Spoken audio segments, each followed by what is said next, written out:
एक मिनट वंदो सुमा दीदी, दोबारा जयकारा लगाओ। बोलो श्री प्राणनाथ प्यारे की जय। बोलो श्री सतगुरु महाराज की जय। पन्ना धाम की जय। सर्व सुंदर साथ की जय। वंदो सतगुरु चरण को करु सप्रेम प्रणाम। अशुभ हरण मंगल करण धन श्री देव चंद्र जी नाम। श्री प्राणनाथ निज मूलपति श्री मेहराज सुनाम। तेज कुंवर श्यामा युगल को पल पल करूं प्रणाम। पिया जी को पल पल करूं प्रणाम।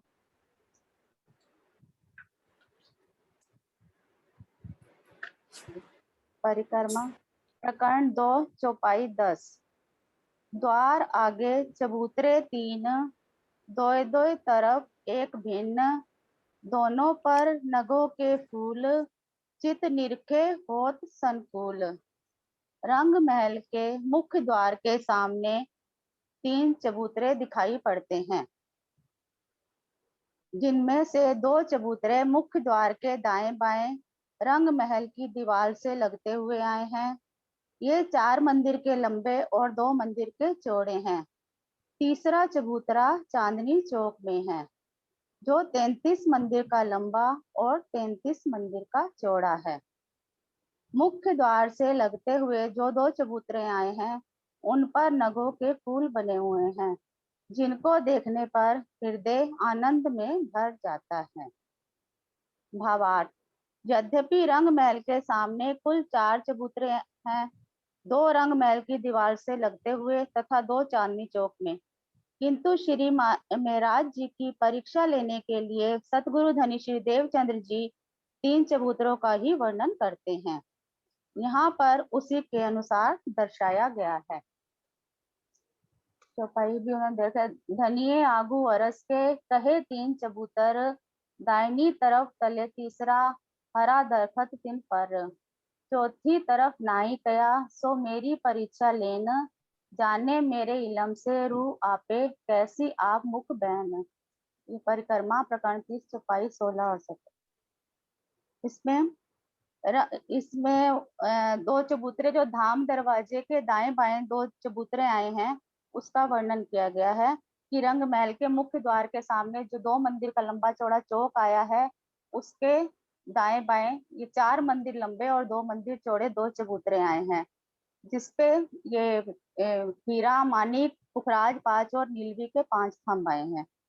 ये 2 चबूतरों का वर्णन किया है और तीसरे चबूतरे का वर्णन वो चांदनी चौक में किया है, हरे जिधर हरा वृक्ष आया दक्षिण तरफ का, कि वो जो 33 मंदिर लंबा चौड़ा है और जिसपे हरे रंग का वृक्ष आया है। लेकिन इसमें मामती जी ने चौथे उसका वर्णन नहीं किया, चौथे चबूतरे का।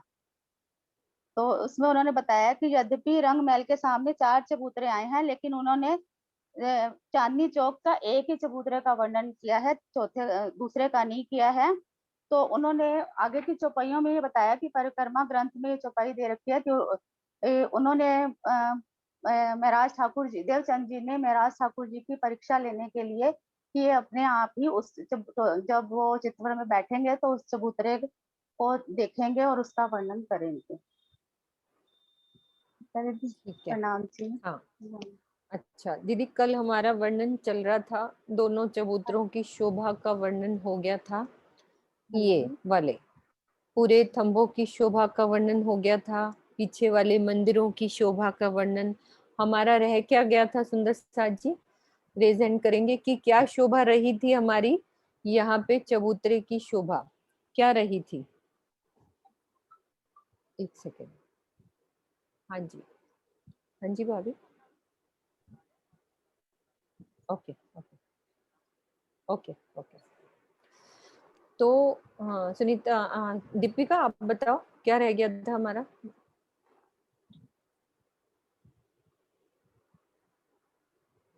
हाँ जी, प्रणाम जी।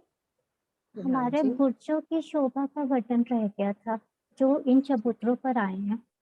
इन चबूतरे पर आए हैं, ठीक है, आप शोभा का वर्णन करो, गुर्जों की कैसी हाँ शोभा जी। आई है। हाँ, हम ये एक गुर्ज 66 हाथ में आया है, जिसमें से 33 हाथ तो चबूतरे पर है और 33 हाथ परिक्रमा रॉस पर है। जैसे कि हमारे ये वाले चबूतरे जो कि 4 मंदिर के लंबे और 2 मंदिर के चौड़े हैं, एक पक्ति ऊंचे आए हैं। एक पक्ति चढ़कर हम इन पर आते हैं। उसी प्रकार जो हमारा, और इन बुर्जों की शोभा में इनके 3 दरवाजे हैं, एक तो उत्तर की तरफ, एक दक्षिण में और एक पूरब में। एक दरवाजा है और दाएं बाएं जाली द्वार है और मेहराबों की शोभा भी है। तो जो उत्तर का दरवाजा है, वहां से हम यदि बुर्जों में प्रवेश करते हैं तो हम एक पत्ती उतरेंगे और हम गुर्जों की जमीन पर आ जाएंगे। और इधर से पूरब में चलते हैं तो आधा द्वार, जिसके 2 पल्ले हैं दरवाजे के, एक पल्ला और एक जाली द्वार वो चबूतरे पर है और दूसरा पल्ला और जाली द्वार वो परिक्रमा रॉस पर है।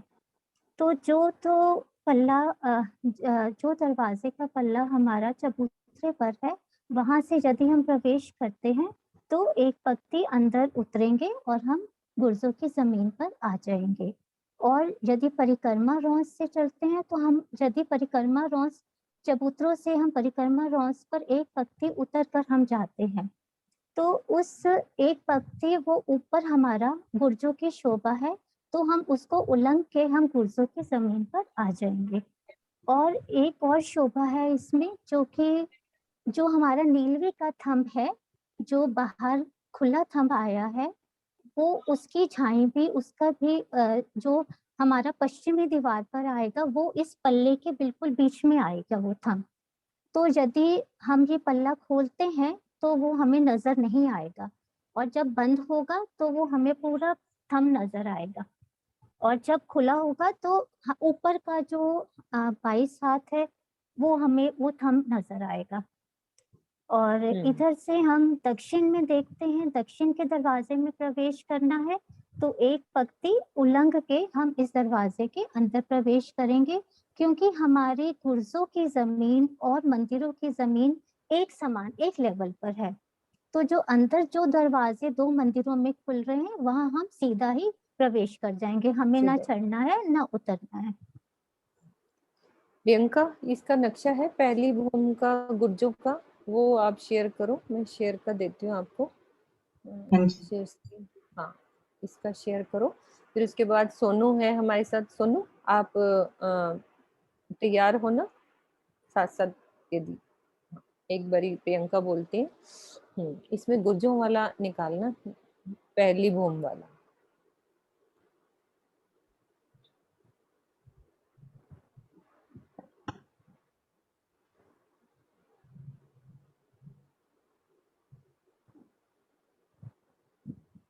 हाँ जी। हाँ, अब ये शोभा आप पहली भूमि की नक्शों के द्वारा ये क्लियर करो। उसके बाद पहली भूमि की जो हमारी गुर्ज है ना, उस चीज को जो अभी बोला है इसने, दीपिका ने, तो इसको क्लियर करो हर चीज चबूतरे को। वाला जो गुर्ज है ना। हाँ, चबूतरों का, हाँ, हाँ जी। पूरा गुर्ज की शोभा है, तीनों की शोभा। हाँ जी, प्रणाम जी सुंदर साहब जी। धाम दरवाजे के सामने जो हम 100 सीढ़ियां चढ़ के ऊपर जाते हैं तो 2 मंदिर का लंबा चौड़ा चौक आता है। उस चौक से अगर हम दक्षिण की तरफ चबूतरे पे आते हैं तो इस चबूतरे का लेवल जो है एक पंक्ति ऊपर आया है, एक स्टेप ऊपर चढ़कर हम इस चबूतरे पर आते हैं। अब ये जो 4 मंदिर आते हैं धाम दरवाजे के दक्षिण की तरफ, 1 2 3 4, इन चौथे मंदिर से 5वें मंदिर से निकलती है दीवार। ये 33 हाथ की इधर से, 33 हाथ की 5वें नंबर के मंदिर से निकलती है और ये गुर्ज बनता है। अगर हम इस चबूतरे से उत्तर दिशा के दरवाजे से हम गुर्ज के अंदर एंट्री ले रहे हैं तो ये जो गुर्ज का जमीन है वो हमें एक स्टेप नीचे आना पड़ेगा, क्योंकि जो ये गुर्ज आया है इन चबूतरों को काट के इधर से आया है, तो इसका लेवल डाउन में। और अगर हम उत्तर दिशा दक्षिण दिशा से गुर्ज के अंदर जा रहे हैं तो ये परिक्रमा रॉस की जमीन और गुर्ज की जमीन सेम लेवल पे है, बट हमें क्या करना है, एक स्टेप उलंघ कर जाना है क्योंकि वहां पे एक चौखट बनी हुई है। एक पैर हमारा इस जमीन पर है और एक पैर इस जमीन पर, दोनों का जमीन का लेवल एकदम बराबर है। अब हम इधर आते हैं, पूरब की दिशा से अगर हमें जाना है तो जो ये दरवाजा आया है ना, वो ये चबूतरा धाम रोज का जो बॉर्डर आया है दरवाजे के एकदम सेंटर में आया है। तो आधा दरवाजे से हम इधर से जाएंगे चबूतरे से तो हम एक स्टेप नीचे उतरना पड़ेगा, और आधे दरवाजे से इधर से अगर हम जा रहे हैं परिक्रमा रोड से तो सेम वैसे ही चबूतरे को उलंघ कर हमें अंदर जाना होगा। और अंदर जब हम जाएंगे तो हमें दो दरवाजे मिलेंगे, दोनों थोड़ा दरवाजे जूम कर मंदिर दो, में जा रहे हैं। हाँ जी। थोड़ा जूम कर दो, दरवाजे भी दिखेंगे, जूम कर दो थोड़ा। ओके। हाँ, थोड़ा सा जूम कर दो।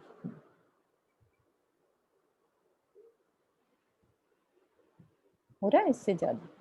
हो रहा है? और करूं? थोड़ा हाँ सा जी। हो जाए, है ना?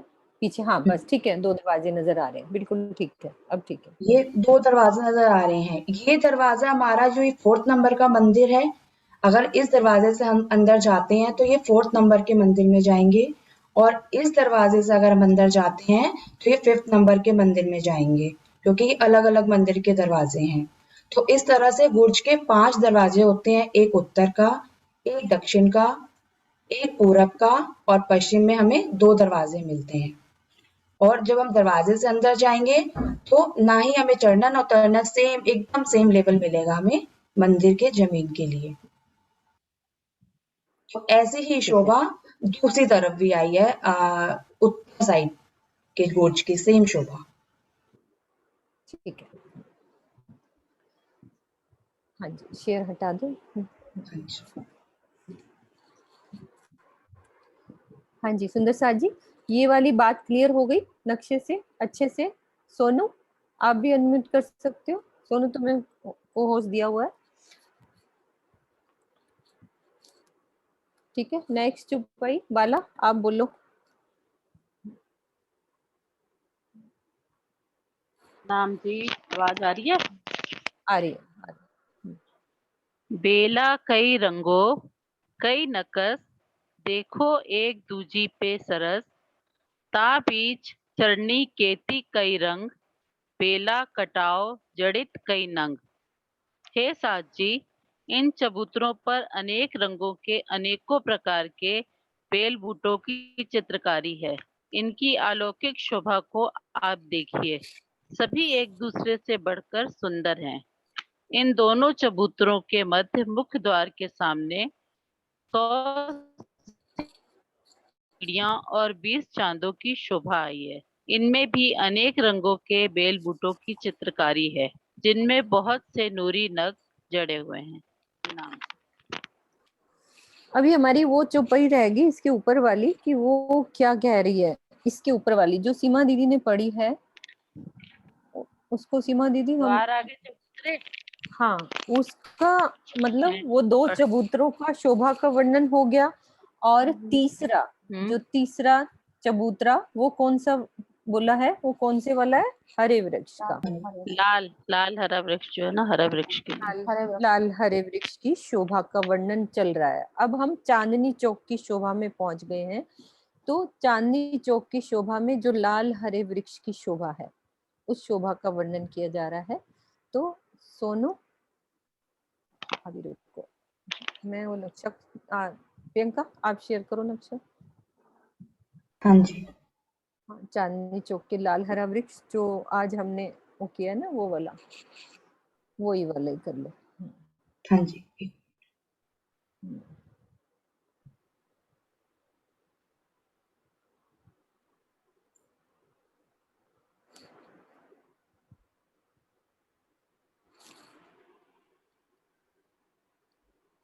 अब जो बेला कई रंगों कई नकस, कहाँ के बेलों का वर्णन आ रहा है? देखो एक दूजी पे सरस, ता बीच चरनी केती कई रंग, बेला कटाव जड़ित कई रंग। तो ये कहाँ का वर्णन है? उस शोभा को पढ़ते हैं अपन कि चबूतरे के साथ बीच में सीढ़ियां और उन पर कैसे कमर भर ऊंची कांगरी बनी हुई है उस सीढ़ियों के ऊपर, है ना सुनीता दीदी? यही बात करी गई है ना। मध्य चबूतरे की जो 100 सीढ़ियां 20 चांदे हैं उनमें, सुनीता दीदी। हाँ जी। हाँ जी, इस शोभा को, इस चौपाई को इस नक्शे के साथ क्लियर करो, क्या वर्णन करा है? हाँ जी। हे साजी, इन चबूतरों पर अनेक रंगों के अनेक प्रकार के बेल बूटों की चित्रकारी है। इसकी अलौकिक शोभा को आप देखिए। यहाँ पर ये मेरे ख्याल वो जो चबूतरों पे मेहराब है ना, मेहराब बनी है ना जो चबूतरों पर, उसके ऊपर जो चित्रकारी है वहां का वर्णन हो रहा है शायद, मेरे ख्याल से। इन चबूतरों पर अनेक रंगों की अनेक प्रकार की, यानी कि इस चबूतरे पर हमारे कलीन लगा हुआ, यहाँ बैठते हैं ना हम इस पेड़ के पास, जो ये गिलम भी चबूतरा है बिछी ना, हाँ। नीलम बिछी है, तो उस पे कई तरह की बेल बूटे और चित्रकारी बनी हुई है। इस चबूतरे पर जो गिलम बिछी हुई है उसका वर्णन है कि कैसे कांगरी बनी हुई है, चित्रकारी बनी हुई है, उन गिलम का हाँ। वर्णन आ रहा है ये वाला। और आगे सभी क्या एक है? दूसरे से बढ़कर, जैसे एक को देखने पे लगता है कि ये ही अति सुंदर है, लेकिन जब दूसरी देखते हैं तो लगता है ये उससे भी ज्यादा सुंदर है। जबकि परम धाम में तो घटबढ़ नहीं है, लेकिन समझने के लिए सुंदरता, मतलब हर चीज इतनी सुंदर है तो देखने में ऐसे लगता है हर चीज बहुत सरस लग रही है। और इन दोनों चबूतरों के मध्य मुख्य द्वार के सामने 100 सीढ़ियां और 20 चांदों की शोभा आई है। चरनी मीन्स सीढ़ियां, ता बीच चरनी केती कहूं रंग। उस चबूतरे के बीच में जो सीढ़ी आई है उसके रंगों का मैं कहाँ तक वर्णन करूं, उसकी शोभा का कहाँ तक बयान करूं। बेला कटाव जड़ित कई रंग, इसमें अनेक रंगों की बेल बूटों की चित्रकारी आई है। अब यहाँ पर सीढ़ियों की बात आ रही है कि उन सीढ़ियों में भी अनेक तरह की बेल बूटे हैं, चित्रकारी है, रंग बिरंगी गिलम बिछी हुई है जो अति कोमल है, नरम है, और उसमें बहुत से नग भी जड़े हुए हैं। जैसे ही रूह पैर रखती है एक सीढ़ी पर, तो वो इतनी नरम है कि उसका पैर ही अंदर, मतलब अंदर तक चला जाता है, इतनी कोमल है, चेतन है, बातें करती है रूह से। और उसके जो दोनों तरफ है ना कांगरी सुंदर, जो मतलब सुंदर कांगरी की शोभा आई है, और परकोटे की भी शोभा आई है, और कांगरी की भी हाँ, शोभा उसकी आई अगली है। चौपाई, हाँ आएगा वो। हाँ जी, ठीक है, वर्णन किया गया। ठीक है।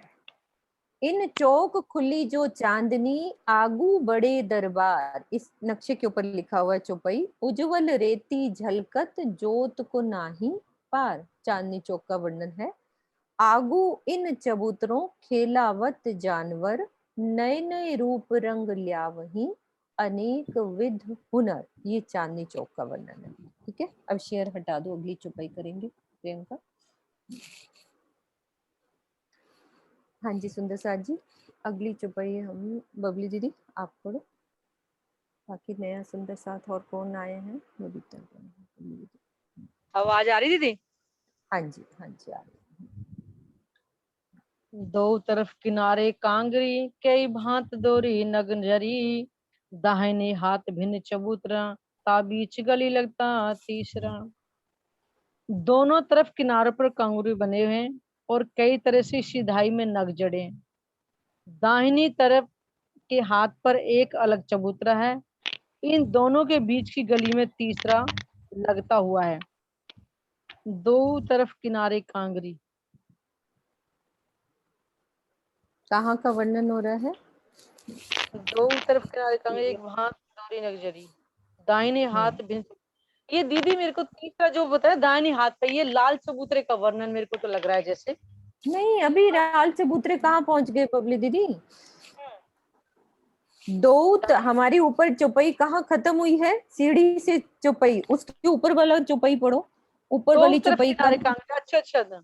हाँ, हमें ऊपर से लिंक समझना है कि कहाँ की बात हो रही है। ता बीच चरनी केती कई रंग, तो सीढ़ियों का वर्णन चल रहा है अभी, हमारी 100 सीढ़ियों का वर्णन चल रहा है।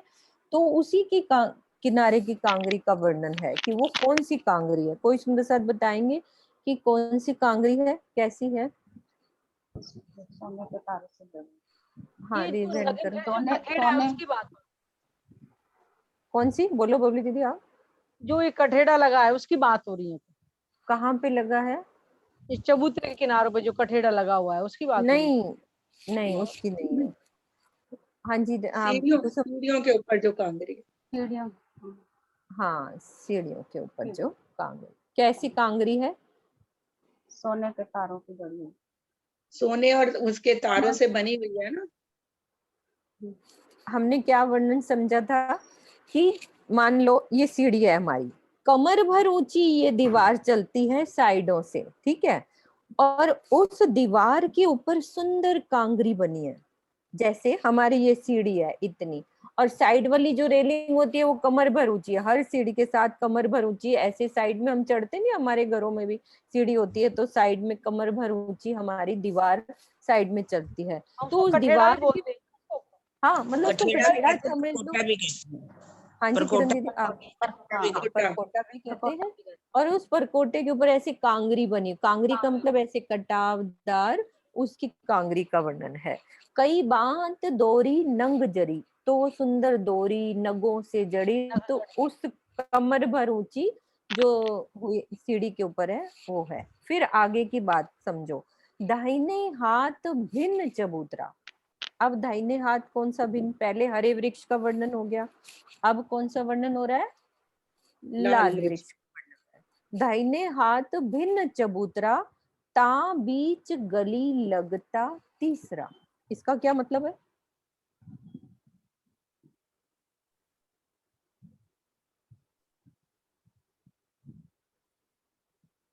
जो रॉस आई है वो ना हरे, चांदनी चौक में। हरे और लाल वृक्ष का वर्णन बताया है किरण दीदी, यही है ना?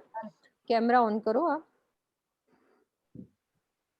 जो दो मंदिर की रॉस आई है ना बीच में, उसके हाँ, दाहिनी दो तरफ। मंदिर की रौस के इधर तीसरा, ये ना वो कह दिया, दो लाल हरे वृक्ष का वर्णन, बीच में दो मंदिर की रौस चल रही है, और सीढ़ियों का वर्णन। तो यही वर्णन आ रहा है ना किरण दीदी हाँ जी, हाँ आपका? जी, हाँ जी। मतलब ये भी ठीक है। बोल दिया, दाहिने हाथ भिन्न चबूतरा, मतलब हाँ। दोनों चबूतरों के मध्य जो सीढ़ियों वाली रोस आ रही है। चबूतरा तो है, अभी उसका वैसे वर्णन नहीं किया, पर करके वो हम्म। पहले की जो रोस जा रही है उसका वर्णन कर दिया। ता बीच गली में लगता है, दो गलियां तो दोनों चबूतरों की तरफ है ना, जो 33 मंदिर की हैं, और बीच में 34 मंदिर की जो गली जा रही है उसका वर्णन कर रहे हैं। दोनों चबूतरों के बीच 166 को जब हिसाब लगाते हैं तो उस गली का बीच का वर्णन करके गए कर रहे हैं यहाँ पर। ठीक है, अब अगली चौपाई अपन करते हैं, ठीक है? ये क्लियर होगी ना ये वाली बात? हाँ जी मोनिका, नेक्स्ट चौपाई आप करो।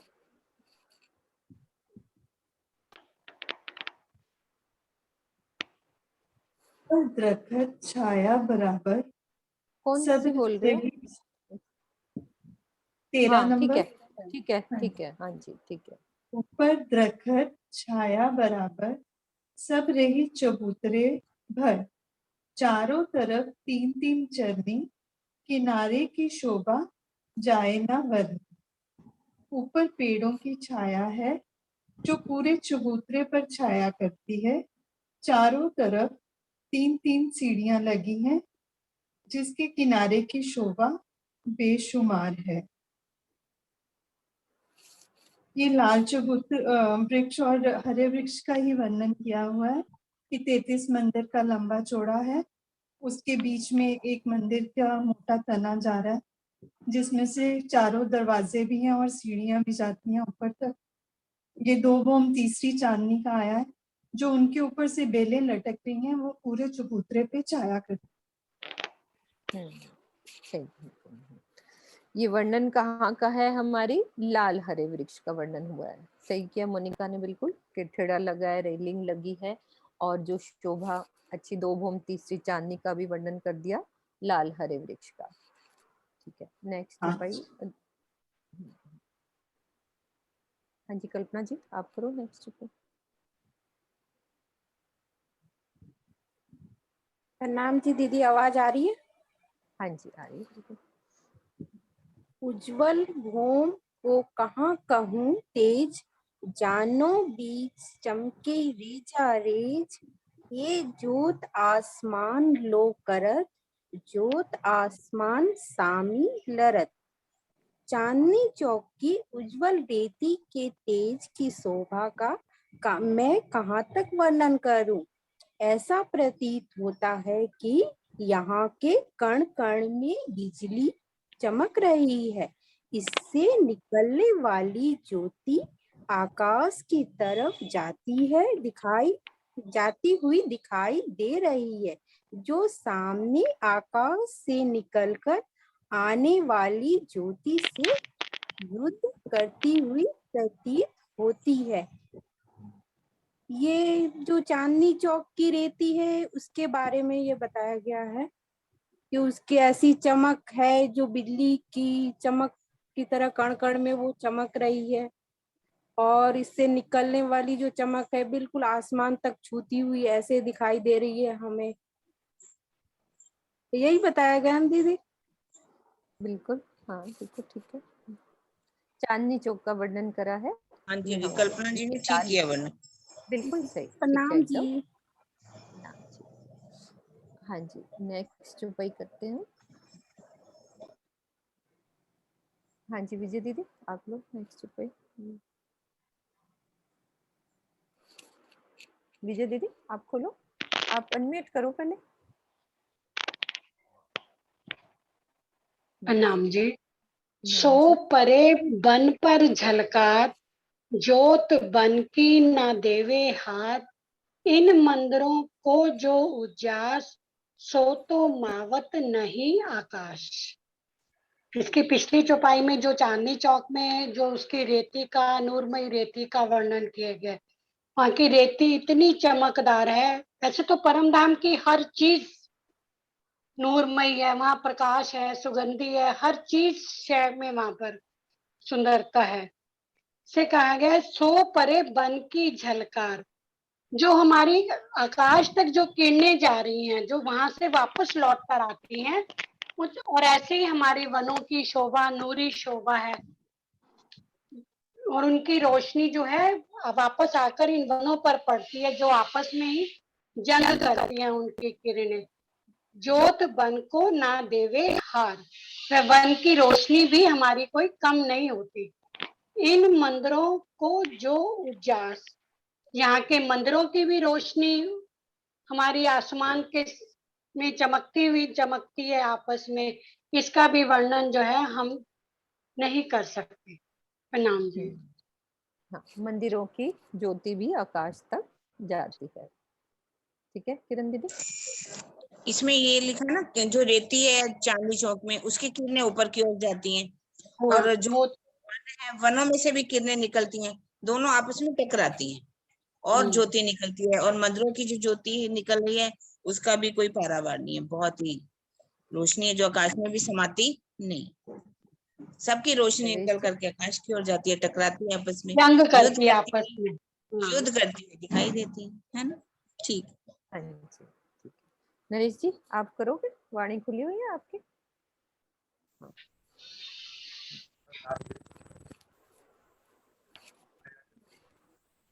हाँ आवाज नहीं आ रही नरेश जी, अब आई है, अब आई।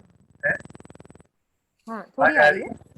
हाँ कट रही है आवाज थोड़ी सी, सही कर लो। ऑफिस में वो वेबकैम है, कैमरा नहीं। हाँ नहीं तो रहने, आवाज कट रही है आपकी नरेश। हाँ बोलो आप एक बार चुप ही बोलो। जोत तेज प्रकाश कट जो रही नूर। है नरेश जी, कैमरा आवाज ऑफ कर थोड़ी, हाँ कुछ अलग आ रही है। हाँ कोई बात नहीं, और सुंदर सारा कर लेते हैं। अब आ रही है आवाज? आवाज आ रही है, हाँ आ रही है। जोत तेज प्रकाश जो नूर, सब ठोरों शीतल सत सूर। जोत रोशन धर्यो आसमान, किरना सके न काहू भान। भान। पहले मैं सरकार साहब का टीका पढ़ देता हूँ। हाँ कोई बात नहीं, कोई भी पढ़ो। इन सब की नूरी किरणें सूर्य के समान रोशनी देती हैं। जोत तेज प्रकाश जो नूर, मतलब इन सब की जो नूरी किरणें हैं वो मतलब सूर्य के समान रोशनी देती हैं। लेकिन सब ठोरों शीतल सत नूर। पर इनकी रोशनी जैसे सूरज, यहाँ अगर सूरज की रोशनी ज्यादा तेज हो जाती है तो हमें मतलब सही नहीं जाती है उनसे और बड़ी गर्म लगती है। जबकि उनमें इन वहां वाली जो अगर किरणों की रोशनी बढ़ती है तो उनसे शीतलता मिलती है, हमें ठंडक मिलती है। इन किरणों की रोशनी से आसमान जगमगा उठता है, जोत रोशन भरे हो आसमान। मतलब इनकी किरणों से पूरा आसमान भर जाता है और पूरे आसमान में एक रोशनी सी हो जाती है। किरणा सके ना कोई काहू भान, और कोई भी किरण, किरणा सके ना कोई काहू भान, और कोई भी किरण दूसरी किरण को मिटा नहीं सकती। ये नहीं कि एक किरण की रोशनी हाँ, किरण की रोशनी को मिटा दे। अगर हरे रंग की रोशनी जा रही है तो वो अपनी अलग दिख रही है, अगर लाल रंग की मानिक रंग की रोशनी जा रही है अलग दिख रही है, पुखराज रंग की रोशनी अलग दिखेगी और सभी शीतलता देंगी और सभी दिखेगी और सभी नजर आएंगी। अर्थात कोई भी किरण किसी से कम नहीं है, सबकी अपनी अपनी रोशनी है, सबकी अपनी शीतलता है, सबकी अपनी अपनी रूप है, सभी अपनी जगह पे बहुत सुंदर दिखाई देगी। प्रणाम जी। हाँ, आप म्यूट कर लो, थोड़ा सा आपकी आवाज आ रही है वैसे। हाँ जी शिल्पा, आप बोलो नेक्स्ट पे।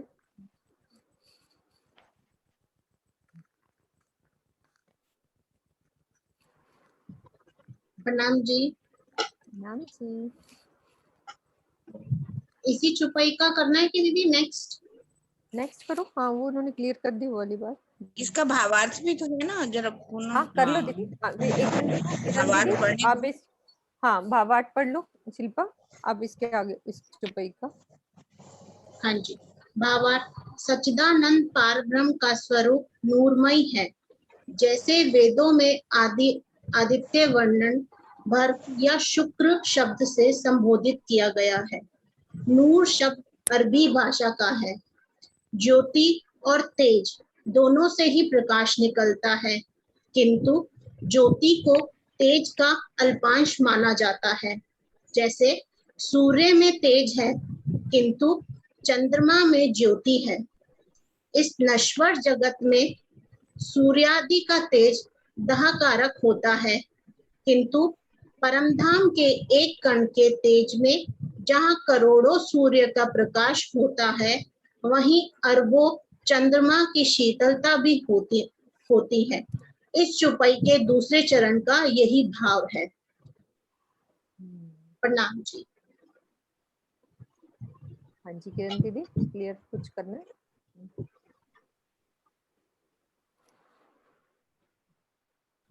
हाँ आगे वाली चुपई बोल दो शिल्पा आप। हाँ जी। शोभा क्यों कहूँ या मुख बन, सो तो होए नहीं वर्णन। इत सब तत्वों की खुशबुएं, सो इन जुगा वर्णन क्यों होए। मैं इस सुख से निजधाम के वनों की अनुपम शोभा का वर्णन कैसे करूं। इस शोभा का यथार्थ वर्णन हो पाना कदापि संभव नहीं है। यहाँ के प्रत्येक तत्व, आकाश, वायु, अग्नि, जल और पृथ्वी की सुगंधि ऐसी है कि किसी भी प्रकार से इस जिह्वा से उसका कथन नहीं हो सकता। इसका ये है कि मतलब परमधाम में इतना प्रकाश, इतना नूर, इतना सुगंधि है कि यहाँ के जो आकाश, वायु, अग्नि, जल और पृथ्वी के जो सुगंधि है उसका भी मतलब कुछ वहाँ वो नहीं है। वहाँ इतना प्रकाश, इतनी सुगंधि है कि इस जिह्वा से उसका वर्णन किया ही नहीं जा सकता। प्रणाम जी। तत्वों की किरण दीदी, जो इन तत्वों की खुशबू ये परम धाम के तत्वों की बताइए क्या दीदी किरण दीदी? हाँ जी हाँ जी हाँ जी, परम धाम में भी तत्व माने जाते हैं ना, तत्व है पृथ्वी ना, जल वो वायु हमारे कौन आकाश। कौन से तत्व? अच्छा वही। पृथ्वी जल वायु अग्नि और आकाश। अच्छा, उनमें कितनी सुगंधी है, कितना तेज निकलता है, कितनी ज्योति निकलती, सौंदर्य कितना है, उसकी चेतन कितना है, उसके बारे में बताया। ठीक है। यहाँ सुगंधी का वर्णन है।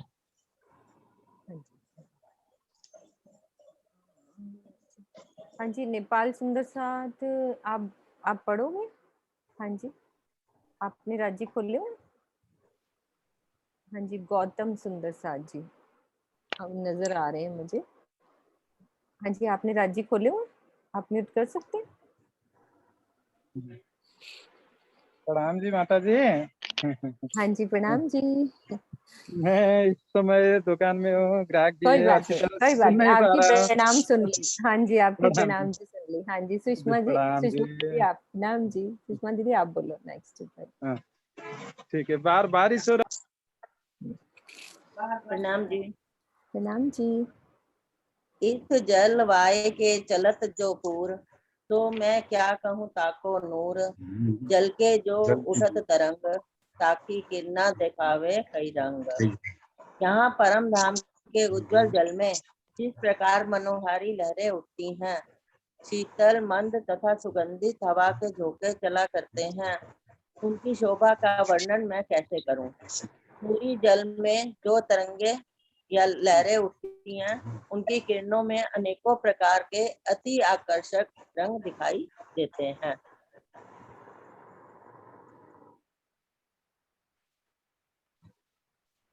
हाँ जी, बोलो आप सुषमा दीदी, हाँ जी।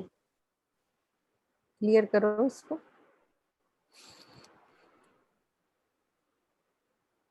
यहाँ कहा जा रहा है परम धाम के जो यमुना जी का जल है, उसमें जो मनोहारी लहरें उठती हैं, वो इतनी शीतल है, मंद और सुगंधित हवा के झोंके जो चलते हैं, उनकी शोभा का वर्णन कर पाना बहुत मुश्किल है। बहुत अत्यधिक शोभा है इसकी, लहरों की, सुगंधी हवा की। नूरी जल में जो तरंगे उठती हैं, उनकी किरणों में अनेकों प्रकार के अति आकर्षक रंग दिखाई देते हैं, और जल में कई रंग दिखाई देते हैं। अब यहाँ पे जमुना जी जल कह लो, चाहे हम हौज कौसर का जल कह लें, चाहे पुखराज पहाड़ की 4 धाराएं, 16 धाराएं, जैसे भी जल उतरता है, उनकी लहरें कैसे चलती हैं, और उन लहरों के साथ हम भी, सरकार बताते होते थे कि एक बड़ी बात हुई थी कि झीलना कैसे होता है। तो जमुना जी जो केल पुल के कितने घरनाले निकलते हैं हमारे, 10 घरनालों से जब जमुना जी लहराती बल खाती चलती हैं, तो लहरें वो आसमान तक टकराती, जैसे ये लहर चली तो पूरी आसमान से टकराती हुई लहरें। तो हम भी झीलना कैसे करते, पूरी लहरों के साथ ऊपर नीचे, उसमें लहरों के साथ झीलते हुए। तो ऐसे ही 4 धाराएं जैसे हमारी पुखराजी ताल में गिरती हैं, फिर 16 धाराएं जो अधबीच के कुंड में गिरती हैं, जल की इतनी सुगंधी और लहरों में अनेक प्रकार से कितने सुगंधित और हवाएं और अनेक रंग उन लहरों में, पानी के साथ अनेक तरह के रंग, जैसे यहाँ इंद्रधनुष भी बरसात में भी बनता है ना, तो वो इस तरह से अनेक प्रकार के किरणों का वर्णन यहाँ पे किया है। ठीक है किरण दीदी।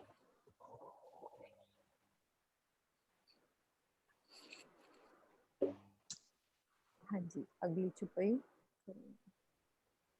हाँ जी, आप करो श्रीनिवास जी अगली। प्रणाम बहन जी। प्रणाम जी। प्रणाम बहन जी। प्रणाम। प्रणाम जी। चांद सूरज धनी के हजूर, सो मैं क्या कहूँ ताको नूर। इत जमुना जी के सातों घाट, मध्य का जल जो बीच पाठ। परम धाम में नूर का चंद्रमा है, तथा नूर का ही सूर्य है। ये पल पल धनी की सेवा में उपस्थित रहते हैं। इनकी शोभा का मैं कैसे वर्णन करूं। यमुना जी के किनारे 7 घाट हैं, केल, लिबोई, अनार, अमृत, जामुन, नारंगी और बट के घाट। 7 घाट के मध्य में अमृत वन के सामने यमुना जी के जल पर पाठ, 16 थम्बों पर 150 मंदिर की लंबी चौड़ी छत की शोभा आई है, जिसे पाट घाट कहते हैं। भावार्थ, यद्यपि शोभा के रूप में सूर्य और चंद्रमा आकाश में ही दृष्टिगोचर होते हैं, किंतु लीला रूप में ऐसा प्रतीत होता है कि ये हमेशा ही धनी के पास रहते हैं। ताकि उन्हें रिझा सकें। इसे ही श्री राज जी के हजूर अर्थात उपस्थित होना कहा गया है। वस्तुतः परमधाम की प्रत्येक वस्तु किसी न किसी रूप में युगल स्वरूप के प्रेम में डूबी रहती है। इसमें सूरज और चांद का वर्णन करा है पिया जी ने कि ये जो चांद और सूरज भी हैं, ये हमारे इनकी तरह नहीं है, जड़ नहीं है। जैसे यहाँ इस पृथ्वी पर जो सूरज चांद है ये तो जड़ है, लेकिन वो ऐसे वहां पर इस तरीके से नहीं, वो भी चेतन है और वो बिल्कुल उनका प्याजी के अंग संग ही मतलब उनका रहना है और वो नूरी है। वो तो उनका जो है चांद सूरज धनी के हजूर, सो मैं क्या कहूँ ताकू। तो स्वयं महामती जी कह रही है कि उनका जो नूर में वर्णन कहाँ तक करूं, वो संभव नहीं हो पाता। इत जमुना जी के सातों घाट, और जो 7 घाट आए हैं जमुना जी के अंदर, उनका जो बीच का जो पाट घाट आया है, तो वो भी मतलब शोभा से अवर्णनीय है। इतना सुंदर है कि उसका भी नूरी स्वरूप, क्योंकि पृथ्वी एक्चुअली क्या है, परमधाम के अंदर आकाश भी नूरी होने से उसकी भी तरंग जमीन की तरफ को आती है। अगर नीचे की सभी यावत सामग्री जो है वो भी नूर में होने से उसका तेज और प्रकाश जो है, उसकी तरंगें जो हैं ऊपर आसमान की तरफ जाती। तो सर्वत्र सर्वव्यापी बस ऐसा ही लगता है कि जैसे एक जंग हो रही हो नूर की किरणों की आपस में, लेकिन कोई किसी को मतलब खंडित नहीं करता, भानता नहीं। यानी जो रंग है उसका दूसरा रंग ये नहीं कि काला आ गया तो हरे को मिटा देगा, ऐसा नहीं। हरा अपनी जगह भी चमकता रहेगा और वो दूसरा रंग भी उसकी भी चमक वैसी बनी रहेगी। प्रणाम। प्रणाम जी। प्रियंका वो खोलो सातों घाट का, जल के बीच में पाट हाँ जी। घाट।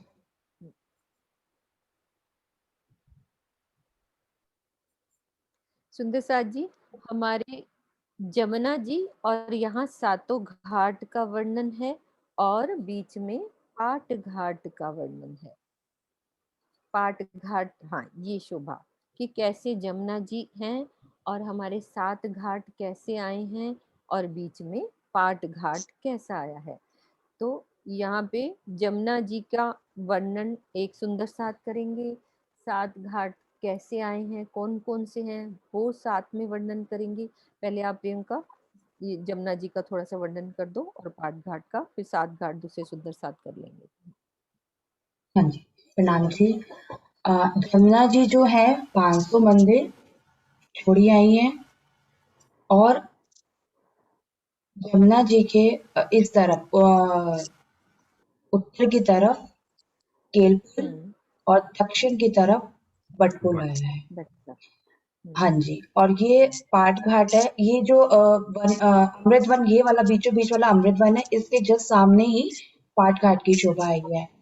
पाट घाट नीचे से जमुना जी की जल से 4 तंबों की 4 आ रही है, यानी 16 तंबों पर एक ही छत डलती है, पाट डलता है। इसको पाट घाट इसलिए बोलते हैं। और ये जो पाट डला वो एकदम जमुना जी की सतह पर डलता है। जो इसके नीचे 16 थंब आए हैं वो जल में ही छिपे होते हैं, वो हमें बाहर से दिखाई नहीं देते। और जब ये पाट डल गया 150 मंदिर का लंबा चौड़ा, तो इसके ऊपर 12 तंबों की शोभा आती है। और ये पाट घाट रंग महल की तरफ का है, ये पाट घाट अक्षरधाम की तरफ का है। और हाँ, इसमें ये भी है, शायद नेक्स्ट पेज में आएगा वो कठेड़ा, इन तरफ कठेड़ा आया है, पश्चिम की तरफ कठेड़ा नहीं आया है। हाँ वो भी अगली चुपई में आएगा। हाँ जी, वो नेक्स्ट पे। चांद सूरज, ये लगे रहने दो नक्शा, धनी के हजूर। हमारी सुनीता दीदी चांद सूरज की बात करती हैं। जब हौज कौसर की लीला का वर्णन सुनीता दीदी ने बहुत अच्छा किया था कि 14वीं का चांद हौज कौसर का, जब पूनम की रात चांदनी, एक आता है ना भजन, पूनम की रात हौज कौसर में, तो वहाँ चंद्रमा भी नीचे आता है। उन्होंने बहुत अच्छी लीला का वर्णन किया, कैसे वो श्रृंगार कराते हैं। चांदनी और चांद का वर्णन सुनीता दीदी के मुख से कभी सुनेंगे, तो ये बहुत अच्छा वर्णन उन्होंने किया है। तो ये उस चौपाई से पूरा लिंक है कि चांद सूरज धनी के हजूर, चांद सूरज बिल्कुल पास में होते हैं, राज्य को रिझाते हैं। ये नहीं कि वो आसमान में ही रहते हैं, वो सब आत्म स्वरूप हैं। तो वो धनी के हजूर है। और जमुना जी के 7 घाट का वर्णन और सुंदर साथ करेंगे कि कौन कौन से वर्णन है, और सुंदर साथ कौन करेंगे, रेज हैंड करो। 7 घाट, हाँ विजय दीदी आप कर लो।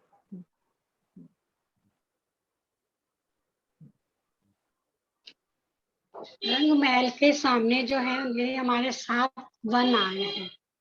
केल की तरफ से आएंगे तो केल का वन, केल, लिबोई, अनार और बीच में अमृत। फिर हमारा दाहिनी तरफ जाम्बू, नारंगी और बट का वन।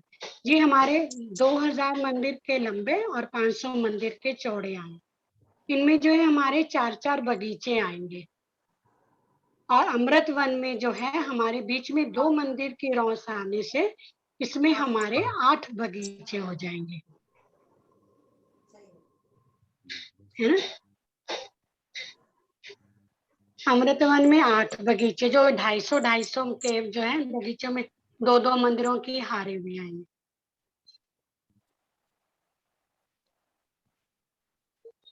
प्रियंका ठीक है, आप देखो।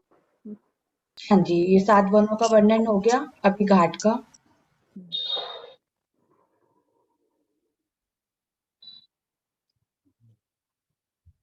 करो सुंदर घाट का साथ जी। हाँ पूछो किसी से, हाँ आप अपने आप करो हैंडल। कौन सुंदर साथ घाट का वर्णन कर रहे हैं? घाट का वर्णन कीजिए। 7 घाट। हाँ जी, ये जो जमुना जी के पास जल रोज का आती है, उसके बाद जो ये पाल आती है, पाल पर 5 बड़े वन के वृक्ष आते हैं। तो जो 5 बड़े वन के वृक्षों की हार ऐसे चलती है, तो जो केल वन के सामने वन पड़ेंगे बड़े वन के, वो केल का घाट हो गया। लिबोई के सामने वाले वृक्ष लिबोई का घाट हो गया। नारंगी के सामने वाले नारंगी का घाट हो गया। इस तरह से ये घाट आते हैं पाल पर, जो कि ये वाले वृक्ष 5 भूम ऊंचे जाते हैं। सुंदर साथ जी, हमने घाटों की शोभा अच्छे से समझी हुई है कि घाट की शोभा कैसी आई है। और भी कोई सुंदर साथ अच्छे से क्लियर कर सकते हैं, हमने अच्छे से करा हुआ है। जो जो सुंदर साथ ने बैच करे हुए हैं, किसने रेज हैंड करा है? प्रियंका देखना। कुसुम आंटी जी ने और सुनीता जी ने। हाँ सुनीता दीदी आप वर्णन करो। हाँ जी। हाँ जी, प्रणाम जी सुंदर घाट जी। ये जो 7 घाट आए हैं ना 7 वनों के सामने, तो ये जो क्या कहते हैं, वैसे तो ये बड़ो वन के वृक्ष हैं, लेकिन जब ये केल के सामने आते हैं ना, तो केल का ही रूप धारण कर लेते हैं और केल घाट बन जाता है। इनकी 5 भूम छठी चांदनी है। और जैसे लिबोई के सामने आएंगे तो येलो कलर में हो जाएंगे, नींबू वाले कलर में, तो ये फिर नींबू का रूप धारण कर लेते हैं। और अनार, जब अनार के सामने आते हैं तो अनार का रूप धारण कर लेते हैं। और अमृत वन के सामने आते हैं तो फिर ये आम का रूप धारण कर लेते हैं। इसी तरह से जिस वन के जाम्बू के सामने आएंगे तो जाम्बू का रूप धारण कर लेंगे, नारंगी के सामने आएंगे तो नारंगी का। तो इसी तरह से ये जिस वन के सामने आते हैं वही रूप धारण कर लेते हैं। और इनकी 5 भूम छठी चांदनी है। जो पीछे 7 वन है वही ये 7 घाट कहलाते हैं जब यहाँ पर आ जाते हैं। तो और इनकी जो छाया है वो जल चबूतरे तक जाती है। जो इनकी पहली भूम की जो डालियां है ना, वो जल चबूतरे पर, जमुना जी जो जल चबूतरा 125 मंदिर का है, वहां तक इनकी डालियां जाती हैं। तो हम जब सब रूहें जमुना जी पर अगर छलांग लगाना चाहें तो यहाँ पर उन डालियों के सहारे ही हम यहाँ पर जल चबूतरे तक आ सकते हैं और झीलना कर सकते हैं पिया जी के साथ। अब घाट की एक शोभा और रह गई सुनीता दीदी, वो कोई और बताएंगे क्या शोभा है? और कोई सुंदर साथ बहन जी, मेरे विचार और हाँ प्रणाम बहन जी। आवाज आ रही? हाँ नहीं एक और है, बताओ। इसके ना एक भौम के जो वृक्ष आए हैं 250, ये जो पाल पर ना जो ये 5 भौम के जो आए हैं बड़ो वन के वृक्ष, तो इनके एक भौम के अंदर छोटे छोटे भी वृक्ष आए हैं जो 2-2 मंदिर की दूरी पर हैं। ये बड़े वाले तो ये 50-50 मंदिर की दूरी पर 5 आए। हाँ जी। लेकिन वो 2-2 मंदिर की दूरी पर जो आए हैं वो एक ही भौम ऊंचे हैं। एक भौम नहीं, एक दो भौम दो नहीं, भौम दो वो भी भौम आप गलत बोल रहे हो। 2 भौम ऊंचे, 2 भौम तीसरी चांदनी, क्योंकि हमारे 7 बन क्या है, 2 भौम तीसरी चांदनी की शोभा है। तो बीच वाले वृक्ष हमारे कितने आएंगे, 2 भौम तीसरी दो चांदनी वाले, और जो दूसरे हैं वो 5 भौम। 5 यानी भौम, कि वो ठीक घाट है। की शोभा हमने समझी थी ना सुनीता दीदी, तो हाँ जी, उस हाँ। का वर्णन है। और इनके 5 कठेड़े हाँ भी जी। हमें अलग अलग दिखाई देंगे ना, 5 कठेड़े, हाँ, बिल्कुल। बिल्कुल। और नीचे रेती दिखाई, हाँ, उन जो 2 भौम में आए ना, वो नीचे जमीन पर रेती की भी उज्जवल रेती रेती की भी, चौक बने हुए, सुंदर सुंदर हाँ, चौक चौक बने बनेंगे। हुए हैं, वहां पर बैठ के हम राज्य के साथ लीलाएं करते हैं, सुंदर। ये शोभा का वर्णन आया हुआ है, घाट की हाँ शोभा जी। का। ठीक है, अब हमारा टाइम कितना हुआ है, हाँ जी अभी है, एक चौपाई और करेंगे, शेयर हटा दो ऊपर। ठीक है, हो गया ना क्लियर ये वाली चौपाई किरण दीदी? अभी पाट घाट का पूरा वर्णन तो नहीं किया ना? नहीं हुआ ना, पाट घाट अभी नहीं हुआ ना। हाँ जी उसके सुंदर अंदर साथ हीरा जी, माणिक हाँ पुखराज 5 हाँ वो अभी करते हैं अपन, एक मैं सुंदर राघव का साथ और। वर्णन नहीं किया, उसका करना चाहिए। हाँ अभी करना है दीदी, वो रह गया है। तो पाट घाट कौन सुंदर साथ वर्णन कर रहे हैं, हमारे पास सीमा सेठी दीदी हैं, वो करेंगी वर्णन। सीमा नहीं, दीदी वो अगली चौपाई में ही है ना मीनू, वो अगली हाँ, चौपाई नेक्स्ट पढ़ी चौपाई में उसकी। है, नेक्स्ट चौपाई में। कोई बात नहीं, अपन अगली चौपाई में भी ले लेते हैं, अगली चौपाई का वर्णन कर लेते हैं, कौन सुंदर साथ नए जिन्होंने नहीं बोला है वो। अ, दीक्षा दीदी आप बोलोगे, आप भी बोल लो नेक्स्ट चौपाई। हाँ जी।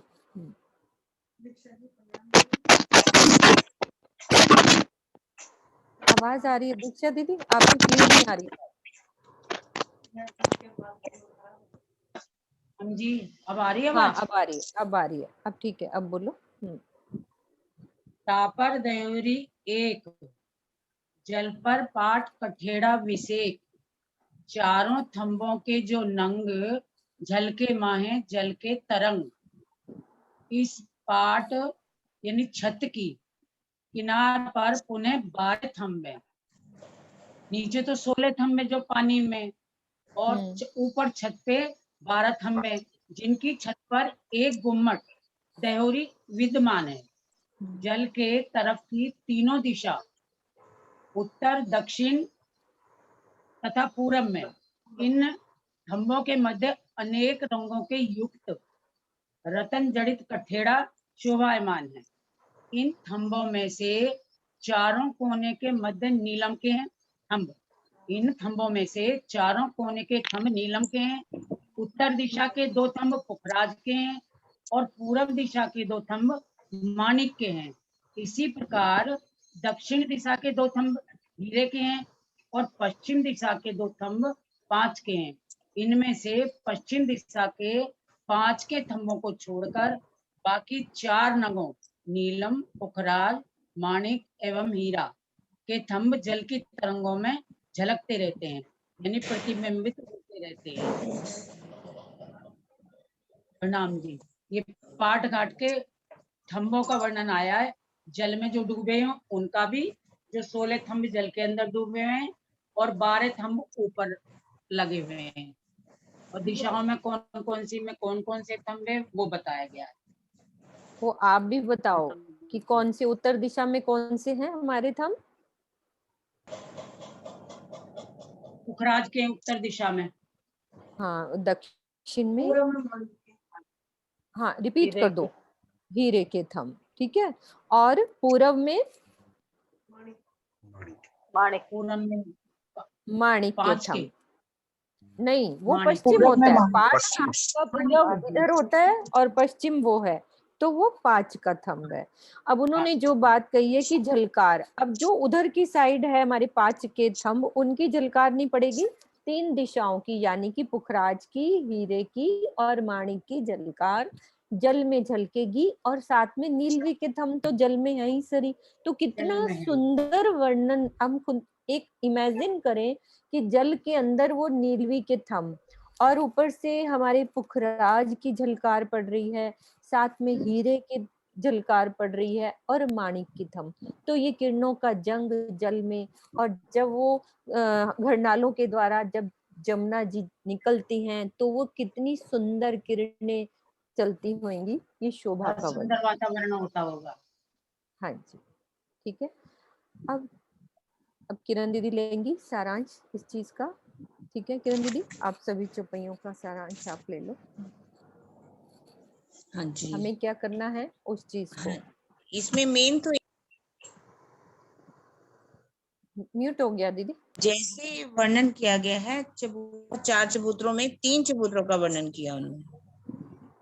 और जो अगर रंगमहल की तरफ से हम देखें तो हमारा पड़ेगा बायां हाथ। रंगमहल से हम आते हैं, लाल चबूतरा जो है वो बाएं हाथ में पड़ेगा। अगर इधर से आ रहे हैं तो वो दाहिना हाथ पड़ेगा। उस चबूतरे का उन्होंने वर्णन नहीं किया। 3 चबूतरों, देवचंद्र जी जब चर्चा सुनाया करते थे तो किसका वर्णन करते थे? 3 चबूतरों का वर्णन करते थे। वो किसके लिए? कहते हैं कि मेरी परीक्षा लेने के लिए। परीक्षा लेने का मतलब क्या है? वो क्या परीक्षा लेते थे? कहने का भाव था कि वो वर्णन तो करते थे, पर वर्णन करके वो कहते थे कि अब जब तुम वर्णन करोगे चितवन के द्वारा इसको देख के बताना कि मैंने जो चौथे वर्ण चबूतरे का वर्णन नहीं किया, आप करो। उन्होंने जब चितवन के द्वारा ध्यान लगाया तो चौथा चबूतरा भी देखा। लाल चबूतरा जो है उसका वर्णन जो नहीं किया था। भाव यहाँ पर क्या लेना है कि बिना चितवन के हम इस बात को जान ही नहीं सकते कि चबूतरे 4, वरना छोटा सा भी बच्चा कहेगा 2 चबूतरे ऊपर हैं तो 2 ही चबूतरे नीचे भी होने चाहिए। 4 अगर 3 हो गए तो वो शोभा नहीं देंगे, तो 4 चबूतरे होने की बात कही गई है। लेकिन इसको उन्होंने कहा आप स्वयं भी जानना और चितवन के द्वारा देख करके आप बताना। और चबूतरों की शोभा जो है कैसे, उसी जो 33 मंदिर के चबूतरे हैं, जो हरा वृक्ष है, लाल चबूतरा है, उसके ऊपर छाया जो है उन्हीं चबूतरों के ऊपर जाती है। उनके ऊपर कैसे कठेड़ा लगा हुआ है उसका वर्णन है। 3-3 सीढ़ियों का वर्णन है। फिर रेती का वर्णन कर दिया उन्होंने। रेती जो है उसमें से किरणें कैसे निकल रही हैं, कैसे चमक रही है रेत। और वनों की जो वनों में से भी किरणें निकल रही हैं। वनों की जो रोशनी है नीचे की आ रही है और ये आकाश के ऊपर की जा रही है, दोनों आपस में जंग करती हुई। और कोई भी रोशनी किसी को भी नष्ट नहीं करती, काटती नहीं है। जैसी रोशनी है वो दिखाई देती। सब रोशनियां कहाँ किस तरफ जा रही हैं? आकाश की ओर जा रही है। कैसे शोभा का वर्णन किया है। नूर की, वहां की नूर का वर्णन है। 2 प्रकार से नूर का वर्णन किया है। एक नूर जो है शोभा जिसे कहते हैं, और एक नूर जो है जिसमें सुगंधी है, शीतलता है, आभा है, छटा है। यहाँ पर उसको भ्रगे भ्रगे शब्द भी कहा है और नूर शब्द भी कहा है। इस तरह से उन्होंने आदित्य वर्ण जो सूरज की रोशनी निकलती है उसको आदित्य वर्ण कह करके वर्णन किया है। यहाँ पर जो रोशनी निकल रही है, जो ज्योत निकल रही है, जो तेज निकल रहा है, उसका उन्होंने वर्णन करके बताया। और ये जो रोशनी निकल रही है वो क्या है? सूर्य की रोशनी से तुलना की। सूर्य की में से जैसे यहाँ के अरबों सूर्य की रोशनी है, एक रोशनी के आगे ढप जाती है। यहाँ की रोशनी तो दाह कारक है, लेकिन परम धाम की जो रोशनी है उसके अंदर अरबों खरबों चंद्रमाओं की शीतलता भी भरी हुई है। और सूरज और चांद को हजूर कहा। हजूर कहने का मतलब कि सूरज और चांद भी वो राज्य को रिझाते हैं। परम धाम की हर वस्तु जो है वो धनी को रिझाने के लिए है। फिर 7 वनों का सुंदर वर्णन किया। उसके बाद पाट घाट के ऊपर जो दिहोरी है, जिसका हम अक्सर भी बोलते हैं पाट घाट की दिहोरी में रामत कीजिए राज, रतन जड़ित के मोहल में कीजिए रंग विलास। उस पाट घाट का वर्णन करके उन्होंने बताया है कि पाट घाट कैसा है। उसमें हीरा, माणिक और पुखराज, उसका वर्णन किया। उसमें से जो किरणें निकलती हैं, उसकी जो रोशनी निकलती है, ज्योत निकलती है, कैसे जमुना जी के जल में पड़ती है। और नीलवी के थंबों का भी वर्णन उन्होंने करके बताया। 5 जो है, 5 के जो थंब है वो बिल्कुल साथ में, उसमें भी किरणें निकलती है ऐसा नहीं, लेकिन वो पाट घाट के नीचे आ जाती है, वो जल के ऊपर नहीं कर पाती। इसलिए 3 तरफ का उन्होंने वर्णन करके हमें यहाँ पर बताया। नूर का वर्णन कर रही है, तेज का वर्णन, और वहां के नगों का वर्णन करके बताया। हर जैसे कि नग कैसे जड़े हुए हैं हर चीज में। रेती में भी नग हैं, तो क्या वो नग हमें चुभते हैं पैरों में? उनमें कितनी कोमलता।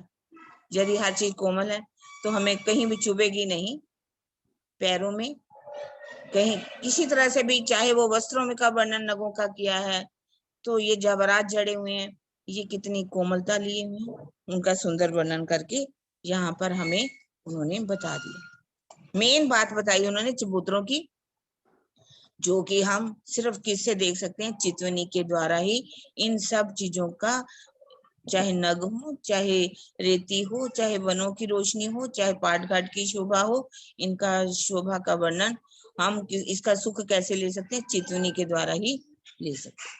प्रणाम जी। जी हाँ जी, चौपाई दोहरा देंगे शिल्पा।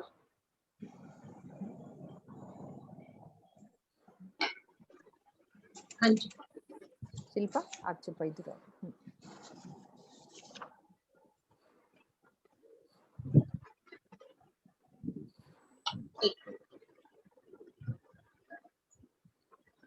तापर द्योरी एक, जल पर पाट कठेड़ा विसेक, चारों थंबों के जो नग, झलके माहे जल के तरंग, झलके माहे जल के तरंग। प्रणाम जी। बोलो श्री प्राणनाथ प्यारे